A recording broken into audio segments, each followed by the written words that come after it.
코로나19가 장기화되면서 소상공인들의 어려움이 가중되고 있습니다. 소상공인 정책자금 연체도 역대 최고치를 기록해 정책적 지원과 대책 마련이 필요하다는 지적이 나오고 있습니다.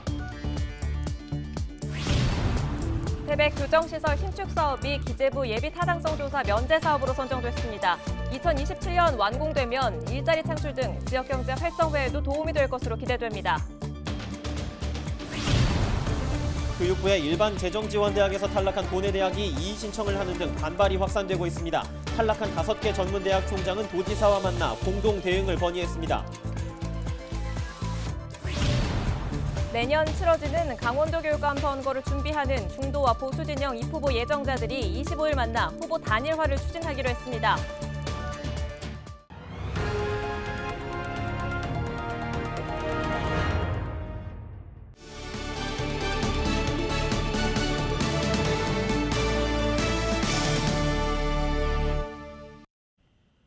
시청자 여러분 안녕하십니까? 헬로티비 강원 뉴스입니다. 코로나19가 장기화되면서 소상공인들의 어려움이 가중되고 있습니다.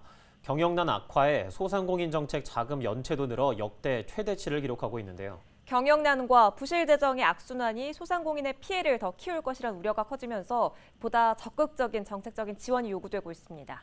박건상 기자가 보도합니다. 강릉 경포해변 인근에서 막국수 가게를 운영하는 박창용 씨.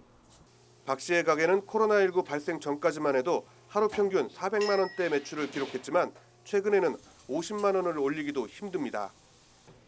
인건비는 고사하고 월 임대료와 재료비를 충당하기도 힘든 상황. 버텨야 한다는 마음으로 7천만 원 상당의 소상공인 정책자금을 대출받았지만 계속되는 코로나19 여파에 오히려 이자와 원금 상한 걱정까지 떠안게 됐습니다. 부담이 많이 되죠. 우리가 직원이 11명이 있었는데 지금은 하나도 없는 상태고 집사람하고 둘이 이렇게 운영하다 보니까 아무래도 뭐 대출을 내년부터 상환을 해야 되는데 뭐 연장을 좀 해줬으면 좋은데 그 연장이 뭐 전 안 될 것 같고 그래서 아무래도 부담이 굉장히 많이 가죠. 내년 되면 이제 당장 얼마 안 남았으니까. 코로나19의 악재가 덮친 것은 박 씨뿐이 아닙니다. 소상공인 경영 안정을 위해 5년 만기 2년 거치 3년 원리금 분할 상환을 지원하는 소상공인 정책자금. 코로나19 발생 이전인 2019년 12월 1,200억 원대이던 연체금은 지난 6월에 2,200억 원대로 늘었습니다. 대출을 감당하지 못한 연체 건수도 6,100여 건으로 60% 이상 증가했습니다. 문제는 지난해부터 큰 폭으로 증가한 소상공인 정책자금 대출 원리금 상환 기간이 도래하는 내년 누적 연체 규모가 기하급수적으로 늘어날 수 있는 우려가 크다는 점입니다. 특히 한국신용데이터의 소상공인 매출 분석 결과 8월 첫 주 강릉 지역 매출은 2019년 대비 76%, 속초는 79% 수준에 그쳤습니다. 동해안 상경기가 가장 활성화되는 여름 휴가철에도 코로나19의 여파를 소상공인들이 고스란히 떠안았다는 지적입니다. 부족 재원을 정책 자금으로 해서 이제 충당을 했고 결국은 정부 정책에 의해서 소상공인들의 침체가 계속되고 있기 때문에 여기에 따른 어떤 재정적 지원, 이자 부담이라든가 뭐 이런 부분들을 통해서 이들의 자립 기반을 최소한 지켜줄 수 있는 정책이 필요하다 이렇게 생각을 합니다. 코로나19라는 사상 초유의 사태 극복을 위해 사회적 거리 두기와 영업 제한 등 방역 정책에 동참해온 소상공인들. 이제는 이들의 생활 안정과 경제적 회복을 돕는 정책적 논의도 필요해 보입니다. 헬로티비 뉴스 박건상입니다. 태백시가 교정시설 신축 사업을 추진했지만 4번에 걸친 예타 면제 사업 보류로 진척을 보이지 못했는데요. 최근 기재부의 예비 타당성 조사 면제 사업으로 선정돼 사업 추진 청신호가 켜졌습니다. 폐광 이후 산업 기반이 흔들리고 인구 유출도 심화됐던 지역에선 기반 시설 확충과 일자리 창출에 따른 기대감도 커지고 있습니다. 이다희 기자입니다. 태백시 황지동 일원 44만 제곱미터 부지에 순수 국비 1,900억 원이 투입돼 1,500명을 수용하는 교정시설이 지어집니다. 지난 2019년부터 태백시가 유치를 위해 나섰지만 시급성 부족과 사업계획 보완 등의 이유로 4번에 걸쳐 예타 면제가 보류됐습니다. 하지만 사전 5기만인 지난 24일 기획재정부 재정사업평가위원회가 교정시설 신축을 예타 면제 사업으로 확정했습니다. 민선 7기 공약 사업으로서 전국적인 반대 여론으로 교정시설 건립에 어려움을 겪고 있는 상황에서도 지역사회가 기피시설이라도 유치해야 한다고 한 목소리를 낸 것이 유치에 사실 결정적인 역할을 석탄 산업 쇠퇴로 경제 붕괴 위기에 봉착했던 태백시는 이번 사업이 지역의 숨통을 트일 것으로 기대합니다. 내년 기초조사 설계 용역을 시작으로 2028년 완공되면 교도관 등 법무부 직원과 가족 1,300여 명의 인구 유입이 예상됩니다. 또 면회객 방문 등에 따른 지역 상권 활성화와 주택 공급, 교통, 교육, 인프라 확충도 뒤따를 전망입니다. 그래서 2차 산업을 태백에서 어떤 의복 피업 공장이나 의료 공장이나 뭐 필요한 공장을 설립해서 거기에서 재소자들이 작업을 해서 자기들도 수당을 받고 일당을 받을 수 있거든요. 그렇게 되고 경제적 이익도 태백 지역에 창출이 되고. 태백시는 교정시설 조기 착공을 위해 행정 절차를 신속히 진행하고 지역사회와 경기 활성화 방안을 논의할 방침입니다. 폐광 이후 꺼져가던 태백 지역 희망의 불씨가 교정시설 유치로 살아날 수 있을지 주목됩니다. 헬로티비 뉴스 이다혜입니다. 교육부의 재정지원대학에서 탈락한 도내대학의 반발이 확산되고 있습니다. 25일 강릉 영동대와 송호대, 세경대 등 재정지원대학에 탈락한 도내 5개 전문대학 총장단은 최문순 지사를 만나 평가 방식의 문제점 등을 설명했습니다. 또 대학 위기는 지역 소멸로 초래될 수 있다며 공동 대책 마련 등을 요청했습니다.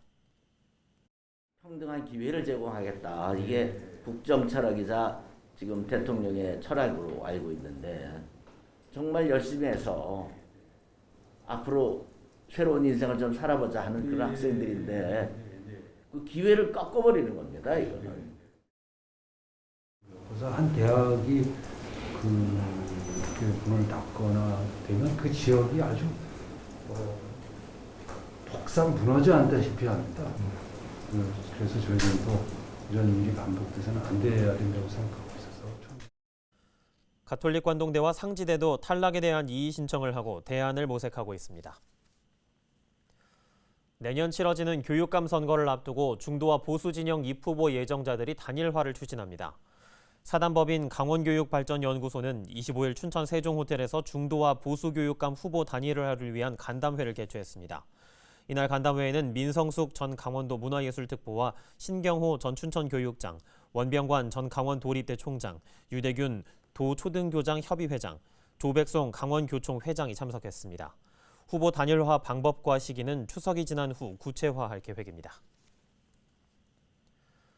춘천 지역 배달음식 전문점 40곳이 부적합업소로 적발됐습니다. 춘천시는 식중독 등을 예방하기 위해 지난 5월부터 8월 20일까지 배달앱 등록 음식점 451곳을 점검했습니다. 이 중 40곳이 냉장고와 조리장 정리 미흡 등 위생상태 불량으로 적발됐습니다. 춘천시는 11월까지 배달앱 등록 음식점에 대한 전수검사를 갖고 부적합업소에는 과태료를 부과할 예정입니다.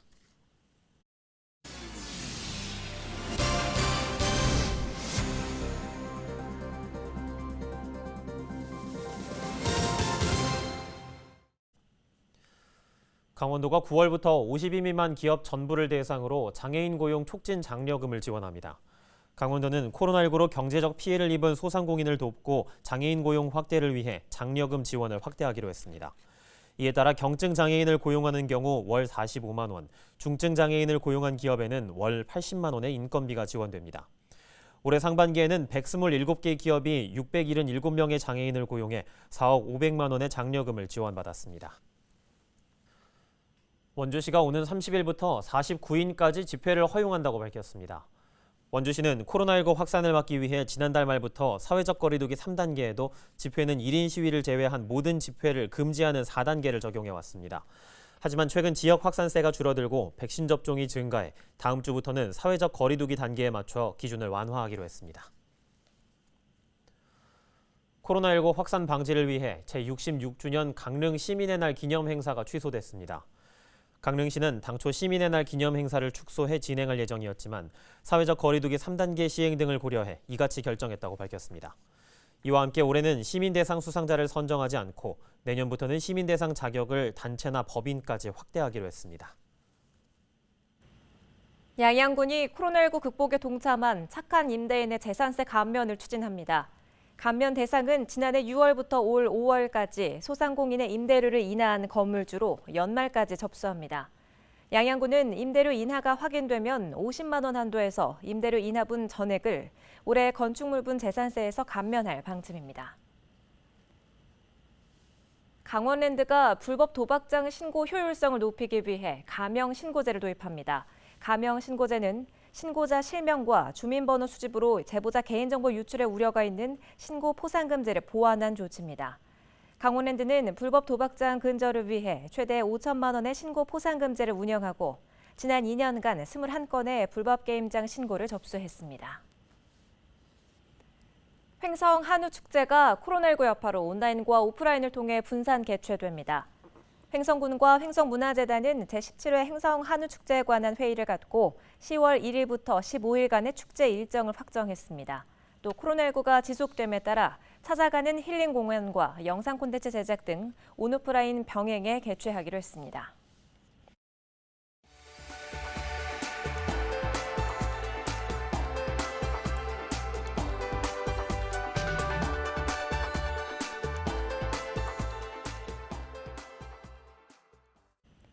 춘천시와 춘천교육지원청이 25일 업무 협약을 맺고 일회용품 사용 줄이기에 나섰습니다. 양 기관은 이번 협약을 통해 지역 내 모든 학교와 유치원을 대상으로 일회용품 사용 줄이기 동참을 유도합니다. 또 지속적인 교육을 통해 환경보호와 지속가능한 도시구현의 중요성을 일깨울 예정입니다. 앞서 춘천시는 2019년부터 일회용품 없는 청사를 선언하고 개인컵 사용 등을 독려하고 있습니다. 강릉시가 강문해변 일대 공영주차장을 유료로 전환합니다. 강릉시는 해안가 50여 곳에 5,200면 규모의 공영주차장을 조성했지만 장기주차 차량 등으로 주차난이 심화돼 왔습니다. 이에 따라 문어촌회관 인근에 준공된 제2공영주차장은 9월부터, 기존 제1주차장은 10월 30일부터 유료로 전환해 장기주차 등을 해소할 계획입니다. 횡성군이 인라인 스케이트장과 실내 풋살장을 준공하고 운영에 들어갔습니다. 국민체육진흥기금 공모와 국도비 공모 사업을 통해 조성된 이 시설은 종목별 전용 바닥과 경관 조명, 편의시설 등을 갖췄습니다. 횡성군은 공공체육시설 확충을 통해 생활체육이 활성화될 것을 기대하고 있습니다. 태백시가 시정 공감대 형성과 미래 신성장 동력 발굴을 위해 아이디어를 공모합니다. 이를 위해 27일까지 공직자를 대상으로 미래전략사업 의견을 받고 컨설팅을 거쳐 오는 10월 본선 경진대회를 갖습니다. 최종 선정된 우수 아이디어는 포상과 중앙부처 공모사업으로 추진해 정책에 반영될 수 있도록 합니다. 화천군의 농산물 창업을 위한 센터가 건립됩니다. 2022년부터 운영을 시작하는 센터는 친환경 농산물 창업교육실과 농산물 가공을 위한 관리실로 조성됩니다. 화천군은 창업교육센터에서 전자상거래 마케팅 등 농산물 유통 관련 교육을 제공하고 친환경 관리실에서는 농산물 생산기술 표준화 등을 지원합니다. 원주 박경리 문학공원은 2021년 박경리 문학 선양 사업의 하나로 전국 박경리 청소년 100일장을 개최합니다. 작품 접수는 다음 달 1일부터 10월 5일까지이며 전문가 예선 심사를 거쳐 10월 16일 박경리 문학공원에서 본선이 진행됩니다. 매년 열리던 시상식과 공연, 북콘서트 등은 코로나19 여파로 모두 생략됩니다.